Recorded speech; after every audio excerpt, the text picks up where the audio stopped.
Hello friends, my name is Dr. Jigisha Singh. In this video, I am going to discuss about frustration of contracts, also known as impossibility of performance of contract. Relevant sections are section 56 and 65. Section 56 deals with three aspects: agreements to do impossible act, contract to do act afterwards becoming impossible or unlawful, compensation for loss through non-performance of act known to be impossible or unlawful. Section 65, obligation of person who has received advantage under void agreements or contracts that becomes void. Will law require a person to perform an act which is physically impossible of performance? No. Law does not expect a person to do impossible act. Section 56 has three parts. It deals with impossibility of performance of contract. For example, A promises to double the gold of B by magic provided B pays rupees 5,000. Does it amount to an agreement? Assume it fulfills all the essential conditions of Section 10, competent parties, lawful consideration, etc. Will it amount to contract? No. Section 56 expressly provides that an agreement to perform an act which is physically impossible to be performed is always void.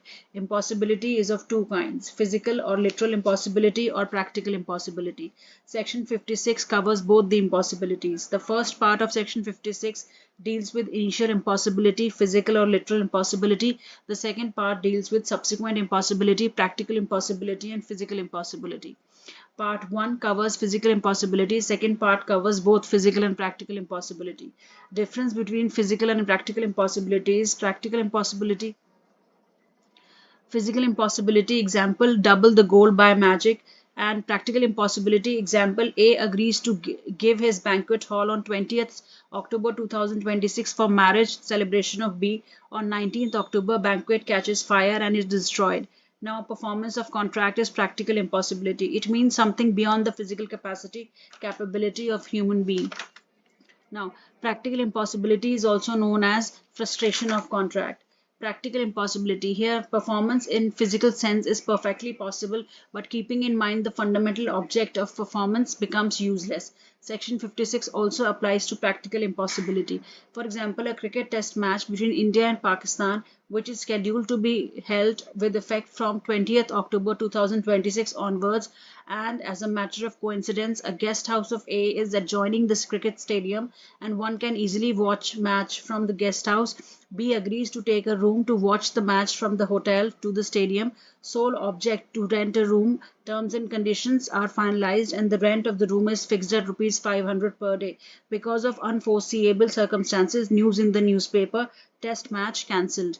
Now the main object of B cannot be fulfilled and he refuses either to occupy and pay the rent. Can A sue B and win? The contract is rendered as frustrated on the ground that the basic object has disappeared. Though physically the contract may still be performed, that is, he can still occupy the room and pay the rent, but it being useless since match cancelled and a room taken on rent solely for the purpose of watching of match. It renders the contract frustrated. Fundamental object of entering into contract cannot be fulfilled. In this example, though the agreement was in writing and there was no express condition to the fundamental object, but it was implicit condition that he will only occupy and pay the rent only when match takes place. Contract stands frustrated. No party can claim damages because every enforcing B to occupy will altogether be a fundamentally different contract in which parties never entered into. Section 56 applies to both physical and practical impossibility. Now, initial impossibility. Part 1 deals with initial impossibility, that too only physical impossibility. First, where on the date of entering into contract, performance of the contract is physically impossible, the contract is void ab initio.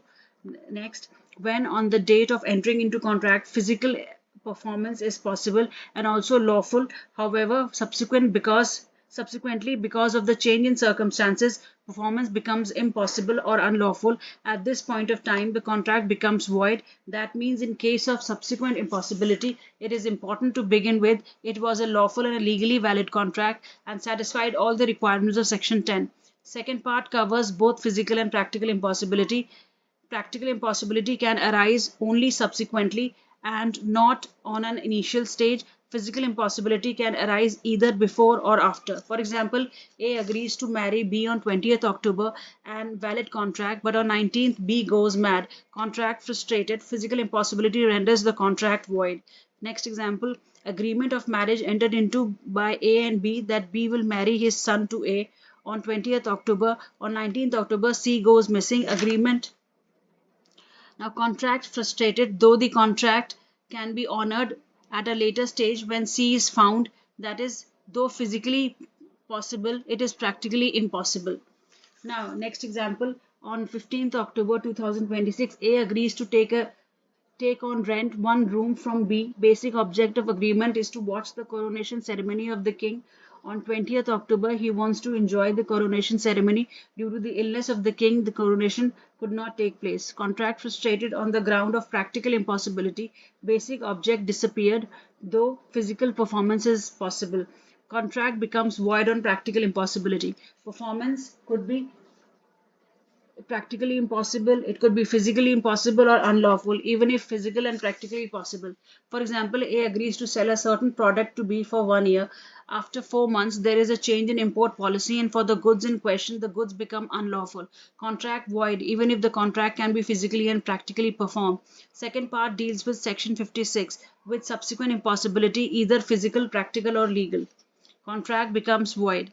While entering into contract, now, next, while entering third point, while entering into agreement for rent of rupees 200, which is given, should be required to refund the benefit when object stands frustrated. Benefit is to be returned when after entering into contract it becomes void.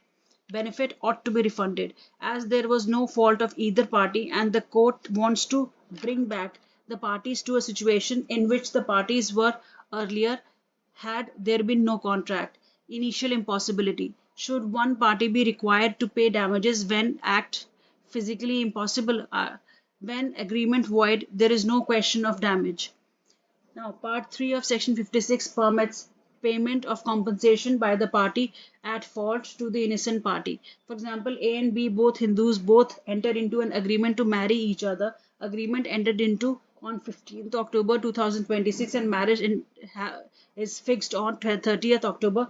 On the date of entering into agreement, A already married, B is unaware of the fact and acts bona fide. A is at fault with malified and deliberately done act where on the date of entering into agreement, when one party is aware of the physical impossibility and the second other is unaware is unaware, the party at fault must pay the compensation to the other, but where both are innocent there is no compensation. How to decide or find out whether a contract is frustrated or not? Frustration is possible by three methods. It could be a physical impossibility, it could be a practical impossibility, or it could be a legal impossibility. Every human being, though measured by virtue of his knowledge, can decide which is physical and legal impossibility, but there is a problem in deciding the practical impossibility. Frustration always subsequent. Now, practical impossibility or frustration. Court decided. Test for deciding whether there is a frustration of contract or not. After entering into an agreement, there must be change in circumstances. If there is no change in circumstances to which parties thought or supposed, there is no question of frustration. Say, starting point is change in circumstances. That this change must be fundamental nature and must upset or frustrate the basic foundation or object on which the contract was based. Means each and every change in circumstances, however consequential, if minor, will not upset the object. Commercial hardships will not upset the object. For example, test match is delayed by 1 hour due to rain.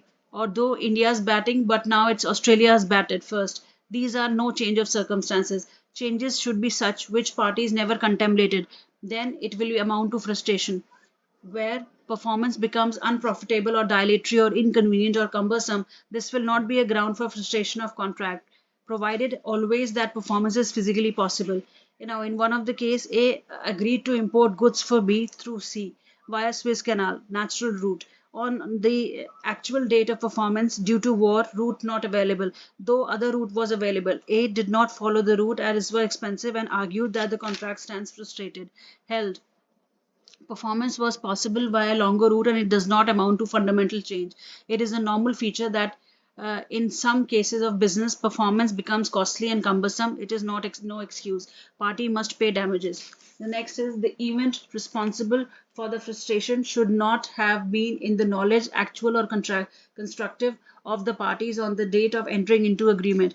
If an event is in the knowledge, in contemplation of the parties, or ought to be in the knowledge, actual or constructive, even if performance is physically impossible, parties must pay damages. Reason: justification to penalize the party for breach because the parties agreed to the agreement with full eyes open that such an event may occur which may render the contract as frustrated. If they did not refuse it at that point, they cannot take a plea now. Parties must pay damages. For example, A and B enter into agreement. B agrees to import goods for A. For import of goods, license is a must, and for grant of license, as far as grant of license is concerned, it may or may not be granted. Suppose 50-50 chances, and B asks A that it should be his duty to obtain the license. It is one of the condition to the agreement. A is aware that there is 50-50 chances of obtaining the license. In spite of this, he enters into agreement, and if now A unable to obtain license, he must pay damages since the facts were in the knowledge of both the parties, and such an event may happen which may render the contract as frustrated. Now, when a person with full eyes open agrees to perform an obvious patent impossibility, he must pay damages, must suffer the consequences of his fault. Exception is the event causing the frustration should not be self-induced. And second, mere commercial hardships is no ground for frustration of contract. Example, A and B enters into agreement. After entering into agreement, A thinks that if he performs the contract, he suffers heavy losses. To avoid losses, he himself induces frustration. This is no ground of frustration. Person should not be responsible for change in either through negligence or deliberate. Frustration is a part of a broader topic, performance of contract. With this, I conclude my video. In the next lecture, I would be discussing performance of contract and contingent contracts. Thank you.